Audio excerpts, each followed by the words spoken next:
Morning students. हमने last वाली video में संसाधन के बारे में पढ़ा था कि संसाधन होते क्या हैं या संसाधनों को कितने भागों में बांटा गया है। मैंने आपको बताया था कि पहला संसाधन कौन सा बताया था, प्राकृतिक संसाधन। दूसरा क्या था आपका कि मानव निर्मित संसाधन। तीसरा क्या था, मानव संसाधन। आज हम प्राकृतिक संसाधन के प्रकार के बारे में जानेंगे कि प्राकृतिक संसाधनों को कितने भागों में बांटा गया है।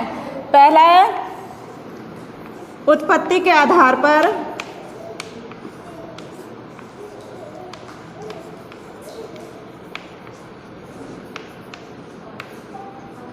दूसरा आपका है विकास के आधार पर,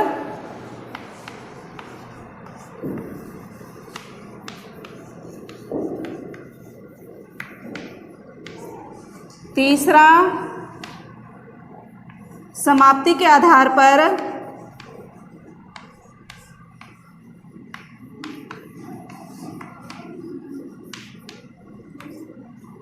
फोर्थ स्वामित्व के आधार पर।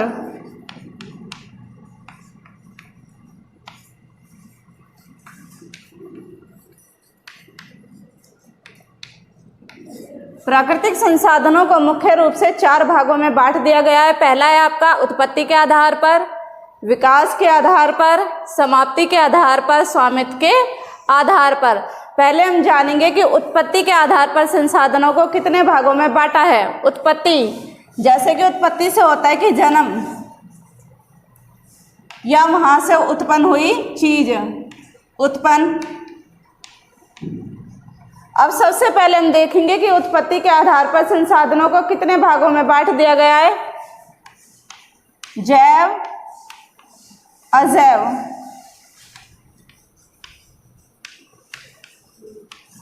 जिसको हम बायोटिक, अबायोटिक। दूसरा हमारा क्या होता है, विकास। विकास को हम क्या बोलते हैं, डेवलपमेंट।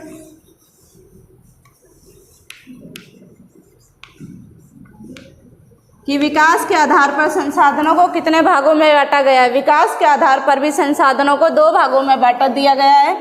पहला का विकसित, दूसरा है आपका संभावी, तीसरा क्या है आपका समाप्ति के आधार पर। समाप्ति के आधार पर संसाधनों को भी 2 भागों में बांटा गया है, नवीकरणीय,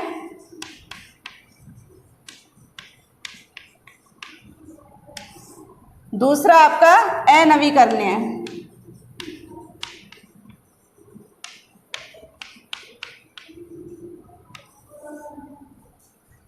फोर्थ है स्वामित्व। स्वामित्व के आधार पर आपके संसाधनों को 4 भागों में बांटा है। सबसे पहले आता है आपका निजी संसाधन।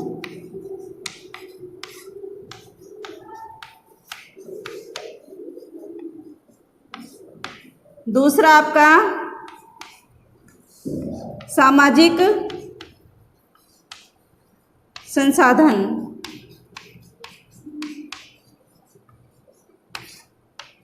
तीसरा है आपका राष्ट्रीय संसाधन।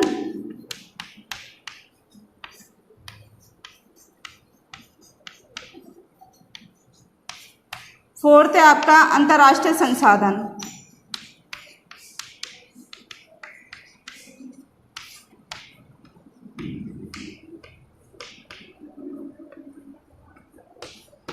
अब इसके बाद हम यह जानने की कोशिश करेंगे कि इन संसाधनों को किस किस प्रकार से हम कह सकते हैं कि यह संसाधन हमारा जैव संसाधन है या अजैव संसाधन है, या हमारा विकसित संसाधन है या संभावित संसाधन है, या कौन सा संसाधन हमारा नवीकरणीय हो सकता है या कौन सा हमारा अनवीकरणीय है।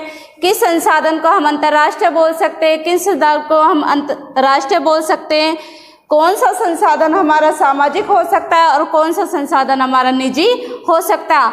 आओ सारे मिलकर यह जानने की कोशिश करें।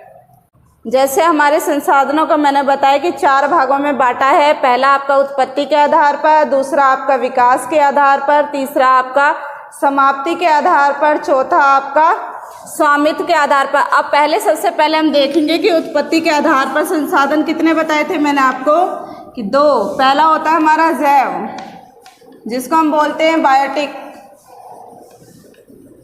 बायोटिक। दूसरा है हमारा एबायोटिक, अजैव संसाधन।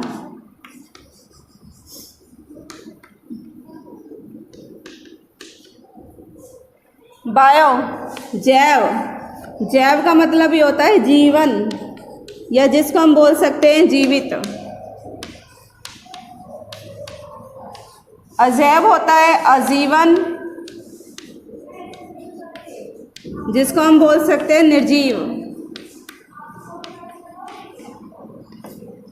कि हमारे देश के अंदर कुछ संसाधन ऐसे होते हैं कि जो जीवित मात्रा में पाए जाते हैं, और कुछ संसाधन ऐसे होते हैं जो हमारे निर्जीव अवस्था में पाए जाते हैं। जैव संसाधन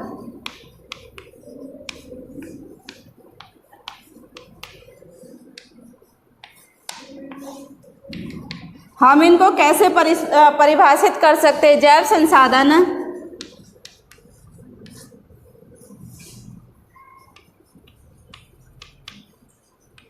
संसाधन ऐसे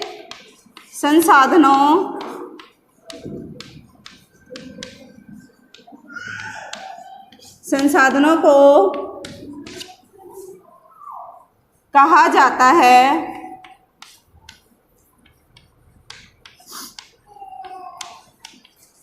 जो पर्यावरण में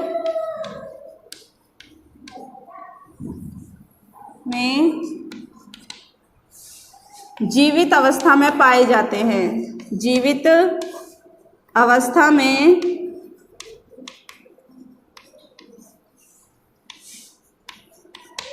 पाए जाते हैं, ऐसे संसाधनों को हम जैव संसाधन कहा जाता है। जैसे उदाहरण के तौर पर हम क्या कह सकते हैं कि पेड़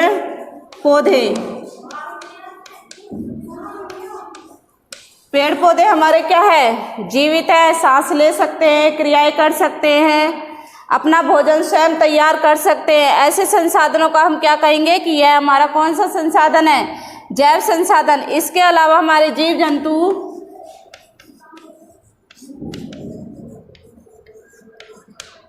जंतु एक स्थान से दूसरे स्थान जा सकते हैं, क्रियाएं कर सकते हैं, इनको भी हम क्या कहेंगे कि जैव संसाधन। ऐसे संसाधन जो कि पर्यावरण के अंदर सांस लेते हैं, ऐसे संसाधनों को हम कह सकते हैं कि यह हमारा कौन सा संसाधन है? जैव संसाधन। अब इसके बाद हम जानेंगे कि अजैव संसाधन हमारे होते क्या है। ऐसी वस्तुएं जो कि निर्जीव अवस्था में पाई जाती है, सांस नहीं ले सकती है, चल फिर नहीं सकती है, ऐसे संसाधनों को हम क्या कह सकते हैं कि यह हमारा कौन सा संसाधन है? अजैव। हम इसको क्या लिखेंगे? ऐसे संसाधन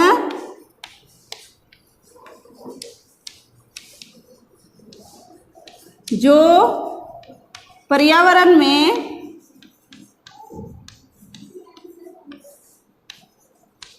कैसी अवस्था में पाए जाते हैं? निर्जीव अवस्था में पाए जाते हैं।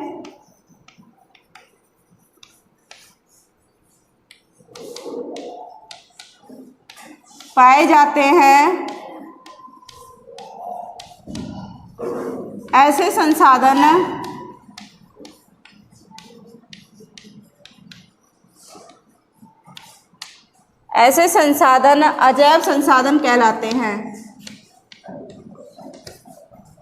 अजैव संसाधन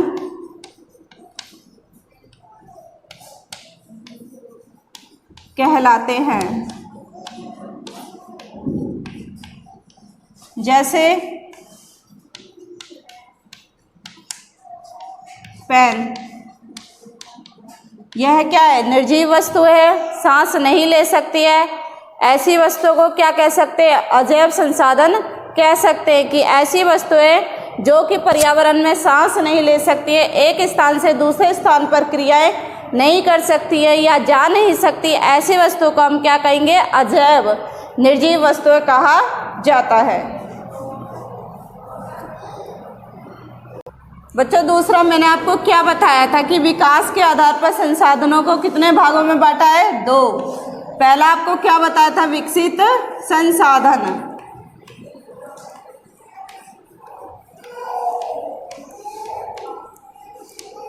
दूसरा आपको हमने क्या बताया था? संभावी संसाधन।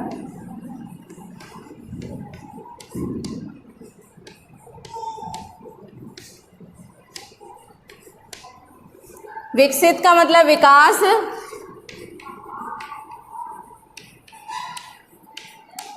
इन संसाधनों को एक्चुअल रिसोर्स के नाम से भी जानते हैं, एक्चुअल रिसोर्स। संभावी, संभावी का मतलब होता है संभावना।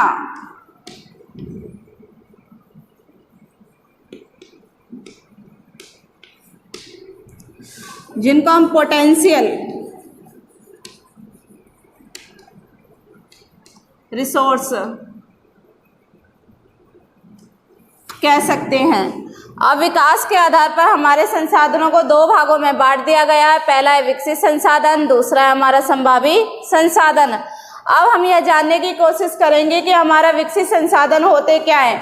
ऐसे संसाधन जिनकी क्वांटिटी हमें ज्ञात है, जिनका उपयोग आज के समय पर हम कर रहे हैं, जैसे कि हमारा पेट्रोल। पेट्रोल हमारा कौन सा संसाधन कहलाएगा? विकसित संसाधन। लेकिन हमारे संभावी जिनकी मात्रा हमें ज्ञात तो है, लेकिन आने वाले भविष्य में हम इनका यूज कर सकेंगे, आज के टाइम हम इनका यूज नहीं कर सकते। ऐसे संसाधनों को हम क्या कह सकते हैं कि यह हमारा कौन सा संसाधन है? संभावी।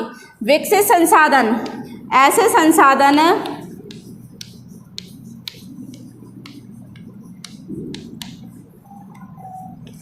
जिनका पर्यावरण में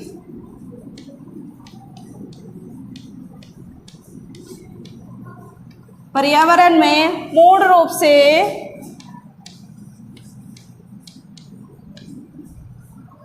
रूप से विकास हो चुका हो।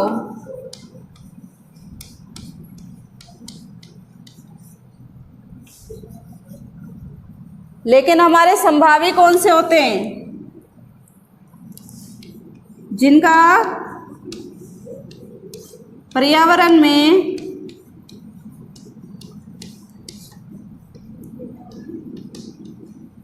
पूर्ण रूप से विकास नहीं हुआ हो।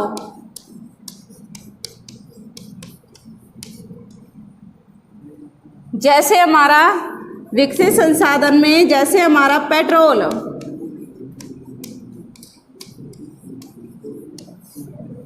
लेकिन हमारा संभावी संसाधन कौन सा है? गुजरात में पवन ऊर्जा।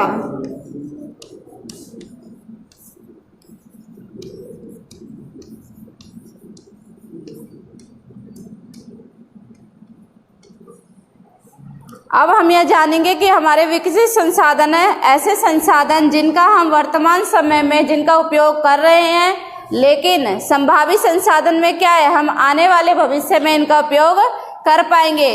अब बच्चों आपको यहाँ तक यह टॉपिक पूरा कंप्लीट रीड करके लेके आना है और इसमें से आपको प्रश्न उत्तर फाइंड आउट करके लेके आने हैं। आगे के 2 संसाधनों के बारे में मैं आपको अगली वीडियो में विस्तार पूर्वक समझाऊंगी।